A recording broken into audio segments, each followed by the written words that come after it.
Selamat pagi anak-anak. Bagaimana kabar kalian hari ini? Tentunya sehat semua ya.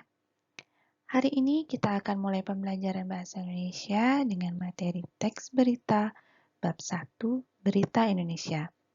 Silakan kalian simak dan catat informasi yang Ibu akan jelaskan.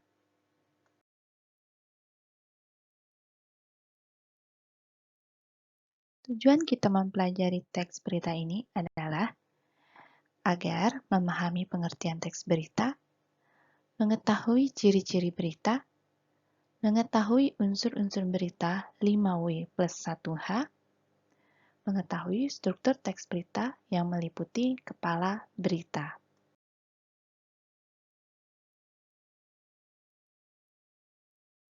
Pengertian berita dan teks berita. Jika mendengar kata berita, tentunya sudah tidak asing lagi ya buat kita, karena sehari-harinya kita pun juga dapat membaca, menonton, atau mendengarkan berita di media-media elektronik ataupun media cetak. Contohnya seperti televisi, radio, kemudian koran, ataupun majalah. Nah, berita apa yang sudah kalian tonton, baca, atau dengar hari ini? Setiap hari kalian menonton, membaca, ataupun mendengar berita melalui berbagai media. Setiap hari kalian pun juga disuguhi oleh berita, baik itu yang berkaitan dengan dirimu sendiri, orang lain, maupun yang tidak berkaitan dengan dirimu sama sekali. Nah, untuk saat ini, di masa pandemi COVID-19, tentunya berita yang disiarkan itu pasti berkaitan dengan COVID-19, ya kan? Nah, untuk lebih lanjutnya, kita akan mempelajari mengenai pengertian dari berita dan teks berita itu. Menurut Kamus Besar Bahasa Indonesia, berita adalah cerita atau karangan mengenai kejadian atau peristiwa yang hangat. Sedangkan teks berita adalah teks yang melaporkan kejadian dan peristiwa atau informasi mengenai sesuatu yang telah atau sedang terjadi. Informasi yang disampaikan dalam teks berita memiliki sifat aktual dan faktual. Jadi di sini sudah jelas ya perbedaan antara berita itu sendiri dengan teks berita.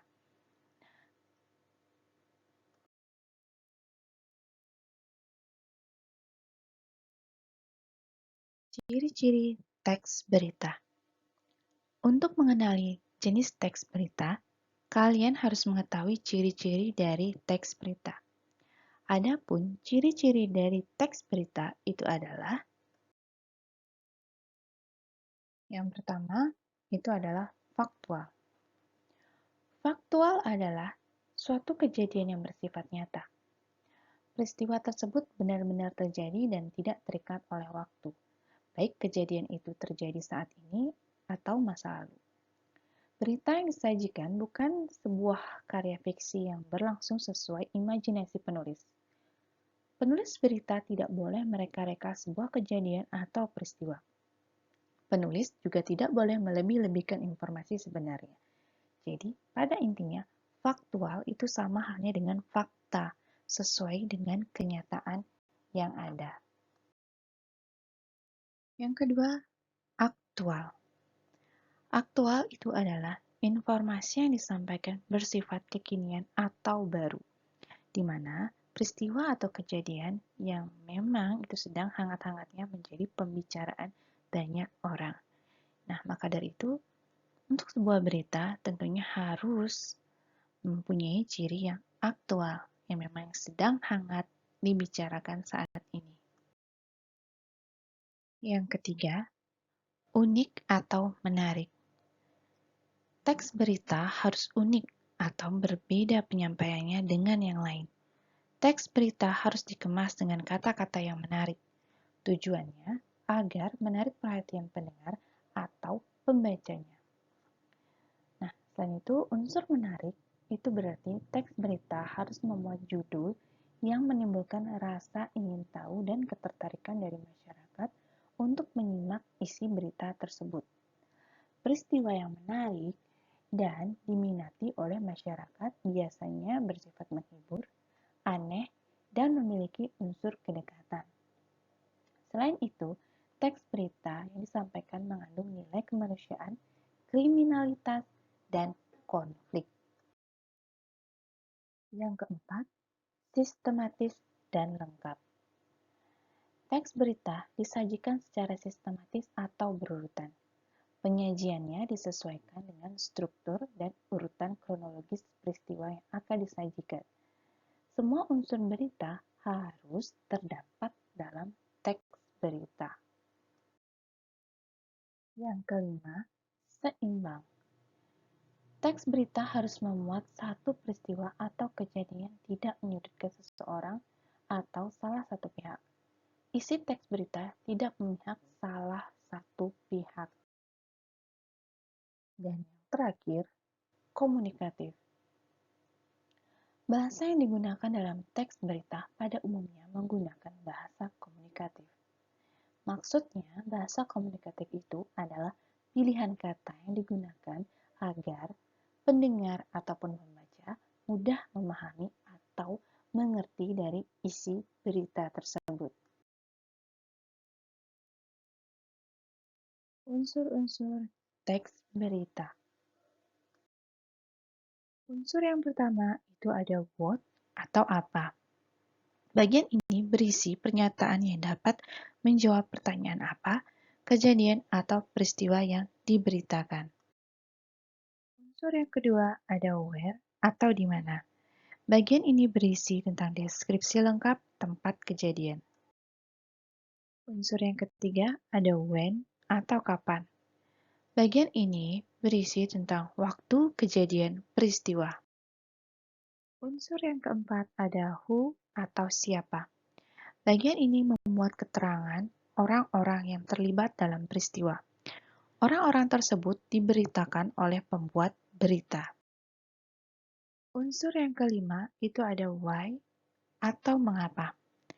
Bagian ini memuat tentang alasan, sebab, atau latar belakang terjadinya peristiwa. Bagian yang keenam ada how atau bagaimana. Bagian ini menjelaskan tentang proses kejadian suatu peristiwa dan akibat dari peristiwa tersebut. Jadi, unsur penting atau pokok berita itu mengandung pertanyaan. Apa, siapa, kapan, di mana, mengapa, dan bagaimana, atau dikenal dengan istilah adik Simba. Contoh penggunaan 5W plus 1H. Contoh teks berita. Terjadi banjir bandang di sekitar Sungai Ciliwung pada 26 September 2018.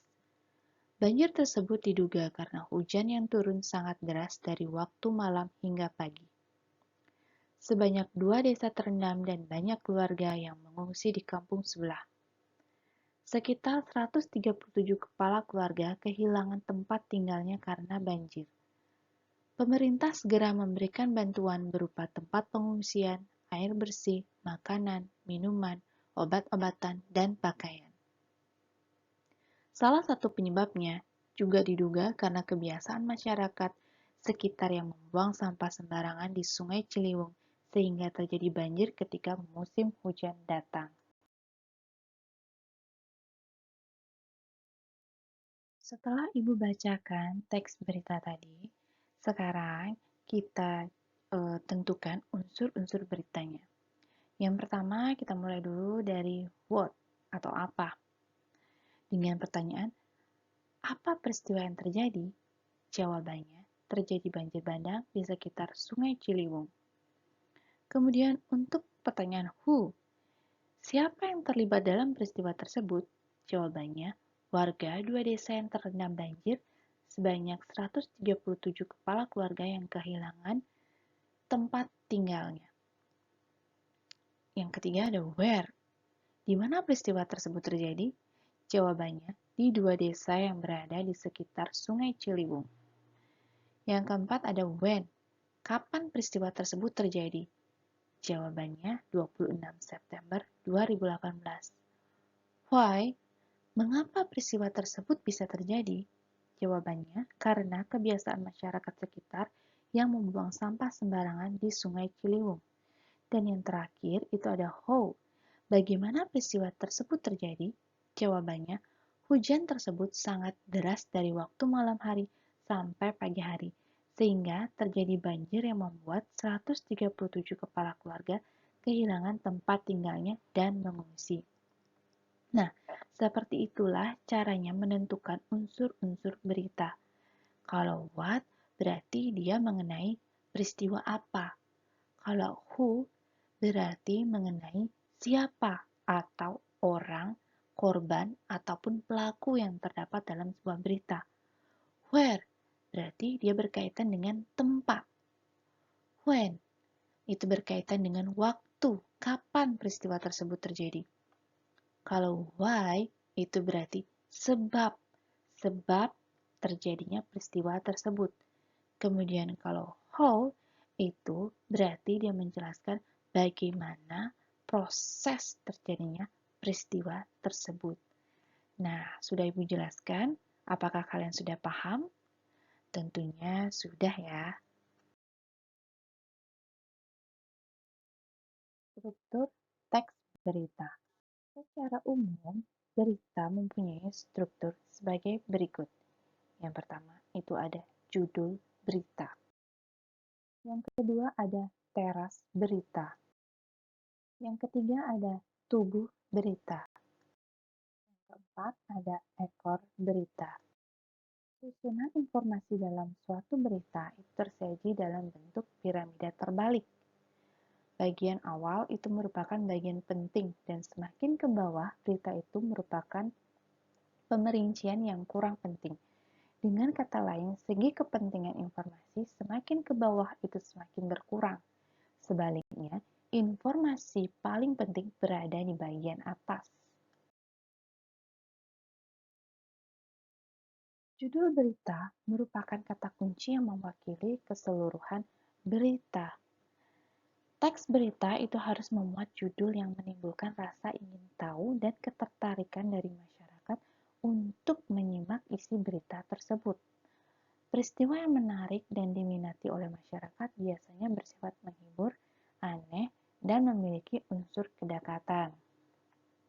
Karena kalau misalkan kalian ingin membaca koran atau majalah, yang pertama kalian lihat pasti judulnya. Jika judulnya menarik, tentunya kita juga akan tertarik atau ingin tahu apa sih isi berita tersebut. Teras atau lead berita itu adalah bagian yang sangat penting dari berita. Di dalam teras berita itu terangkum inti dari keseluruhan isi berita. Biasanya pada bagian ini itu selalu mengandung jawaban atas pertanyaan apa, siapa, kapan, dan di mana. Tubuh berita merupakan tempat berita berada atau peristiwa atau kejadian yang dilaporkan. Nah, maksudnya itu dalam tubuh beritalah pembaca dapat mengetahui berita sesungguhnya. Tubuh berita itu berisi peristiwa atau kejadian yang dilaporkan dengan menggunakan bahasa yang singkat, padat, dan jelas. Nah, biasanya dalam tubuh berita ini itu berisi jawaban dari pertanyaan mengapa dan bagaimana. Ekor berita berisi informasi yang kurang penting.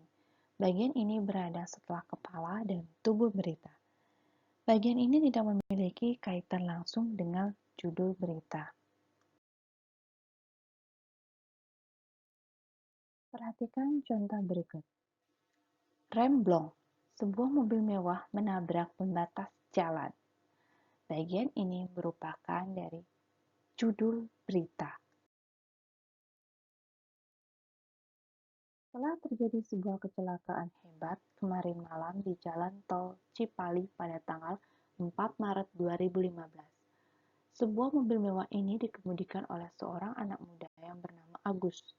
Ia mengemudikan mobil dengan kecepatan di atas 120 km per jam. Nah, bagian ini merupakan bagian atau struktur dari teras berita. Mobil bernomor polisi B3641AH itu menabrak sebuah pembatas jalan sebab mengalami remblong pada mobilnya. Mobil Ferrari berwarna merah itu untungnya tidak membuat kecelakaan hebat karena pada saat itu tol Cipali terlihat macet dari arah sebaliknya. Nah, bagian ini merupakan struktur tubuh berita. Untungnya, dalam kejadian ini tidak ada korban jiwa. Hanya saja, sang pengemudi mengalami luka berat dan kini masih dirawat di rumah sakit terdekat.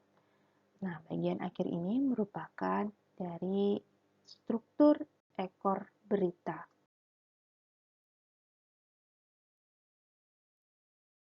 Sekian pembelajaran kita hari ini. Jika ada pertanyaan atau ada yang belum kalian pahami, silakan tanyakan ke ibu ya. Oke, sampai jumpa.